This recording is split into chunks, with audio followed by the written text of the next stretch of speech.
In a major development from the sex tape scandal that rocked Equatorial Guinea, Africa, and the entire world last year, Baltasar Engonga, the powerful nephew of President Teodoro Obiang Nguema, has been sentenced to 8 years in prison for embezzlement. Yes, you heard that right. The same man who went viral for all the wrong reasons, plastered across WhatsApp groups and Twitter feeds in 2024, has now been officially brought down not for his bedroom escapades, but for siphoning government money into secret pockets. But is this really about justice, or is something far more sinister happening behind the palace walls of Malabo?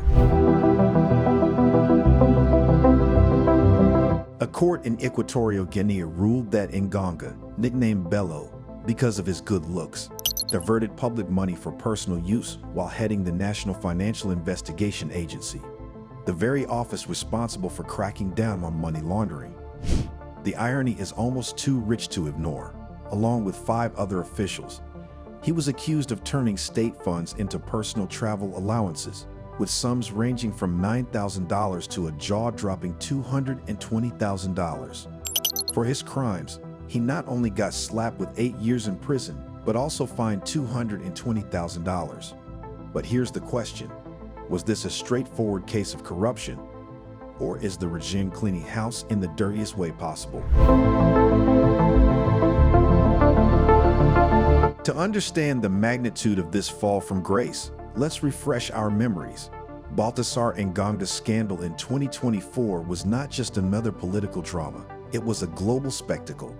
A married man, Bello found himself the star of dozens of leaked sex videos featuring him with multiple women, many of them the wives and relatives of Equatorial Guinea's most powerful figures. These weren't just private affairs gone wrong. They were dynamic recordings that struck at the very core of the Obiang dynasty's inner circle. And to make matters worse, the leak happened while Bello was already in detention, his computers and phones seized by security forces. So, who really released the videos? How did they end up online in the first place? And why did they go public right at the moment when his political ambitions were reaching their peak? It's no secret that Bello had his eyes on the presidency, with his uncle Teodoro Obiang, the world's longest-serving president still in power since 1979, growing older. Whispers about succession had long circled Malabo. Bello's charisma, youth, and powerful family ties made him a natural contender. But then came the humiliation, the viral clips, and the public disgrace. His dreams of power evaporated almost overnight, while his cousin, Vice President Teodoro Obiang Mang, positioned himself as the heir apparent. Coincidence, or a calculated move to clear the field of any potential rival? The political fallout was enormous. Ordinary Equatorial Guineans watched in shock as the scandal unfolded, many questioning not only Bello's moral character, but the integrity of the entire political class. After all, how could the man tasked with hunting down financial criminals end up accused of stashing funds in secret Cayman Islands accounts? How could someone so close to the president end up humiliated so publicly if it wasn't sanctioned by forces higher than him? And perhaps the most uncomfortable question of all, if the women in those tapes were indeed wives and relatives of the regime's top men, how deep do the cracks go in the ruling elite's carefully guarded image? From one perspective, Bello's downfall is a classic tale of corruption exposed and punished. To some, it's proof that even the mighty are not untouchable in Equatorial Guinea. But from another perspective, this is pure palace intrigue. Could it be that Bello became too ambitious for his own good, threatening the carefully orchestrated succession plans of his cousin? Was the sex tape leak engineered as the ultimate character assassination, ensuring the public would never see him as a legitimate leader again? Or are we simply watching a family feud disguised as an anti-corruption crusade? The perspectives at play here are fascinating. From Bello's side, he might argue that he was sabotaged, his private life weaponized against him, and his ambitions crushed not because of justice, but because of politics.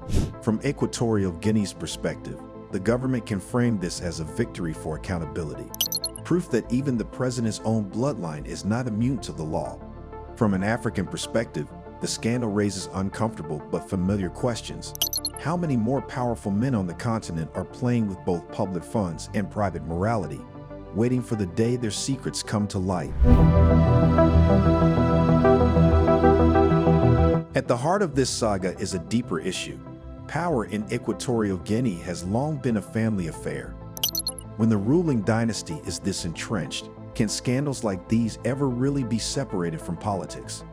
Bello's downfall might look like justice on paper, but the timing, the spectacle, and the humiliating leaks suggest there is more at play than meets the eye. Who benefits most from his disgrace? Who ensured those videos made it to the internet? And perhaps most crucially, who now stands uncontested in the race to one day rule one of Africa's largest oil producers? As the dust settles, one thing is clear. Baltasar Engonga's story is bigger than a man jailed for embezzlement. It's about power, betrayal, family rivalries, and the dangerous game of politics in one of Africa's most oil-rich but secretive states. Whether Bello is guilty of the crimes he was convicted of or simply guilty of being in the wrong place at the wrong time, his downfall has sent ripples far beyond Malabo. And for Africa at large, it's yet another reminder that when scandals collide with politics, truth is often the first casualty. Your perspective matters. What do you make of Baltasar Engoga's embezzlement conviction? Share your thoughts and insights in the comments section below. If you like this video, be sure to subscribe to the New Africa channel and turn on the notification bell so you don't miss any of our informative future videos. Stay informed, stay engaged, and thank you for watching.